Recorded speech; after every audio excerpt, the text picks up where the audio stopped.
एक हमारे व्यूअर ने पूछा था कि हम कब सी को स पढ़ें और कब सी को क पढ़ें। इसी संबंध में एक छोटा सा शॉर्ट वीडियो है।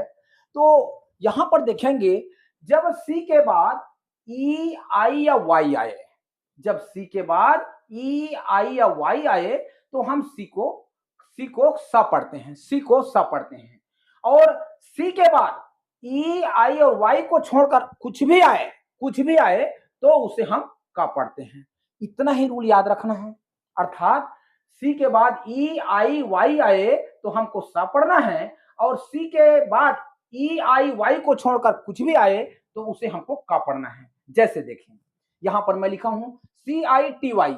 देखिएगा, सी के बाद में आई आया है, अब आई आया है तो हम इसको पढ़ेंगे, सा पढ़ेंगे, ये सिटी है।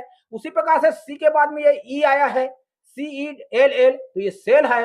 और सी के बाद में वाई आया है, C Y C L E cycle है।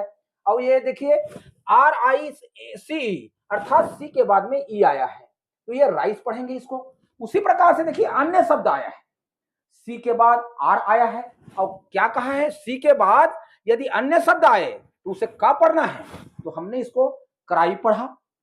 अब सी ए टी कैट पढ़ा, सी ए आर कार पढ़ा, सी यू पी कप पढ़ा, सी ओ एल डी कोल्ड पढ़ा। अर्थात सी के बाद ई आई वाई को छोड़कर अन्य चीज आया है तो हमने उसको का उच्चारण किया, का पढ़े।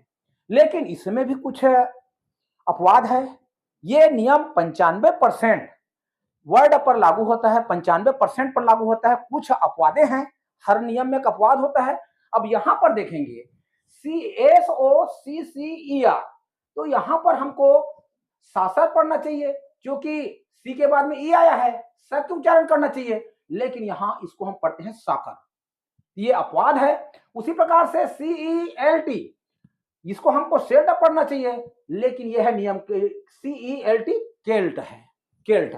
उसी प्रकार से F A C A D, अर्थात सी के बाद में ए आया है तो हम इसको ये फसाद पढ़ रहे हैं, जबकि इसको फकाट पढ़ना चाहिए। और कहने का मतलब यह है, ये इन पर नियम लागू नहीं होता। अर्थात कुछ है, लेकिन 95% समस्या आपका हल हो जाएगा। 95 से ज्यादा भी हो सकता है, 97, 98, 99 भी जा सकता है, कुछ है अपवाद। तो आशा है ये शॉर्ट वीडियो कब हमको सी को सा पढ़ना है और कब पढ़ना है समझ में आया होगा। इसी प्रकार से वीडियो देखने के लिए चैनल को लाइक कीजिएगा, सब्सक्राइब कीजिएगा।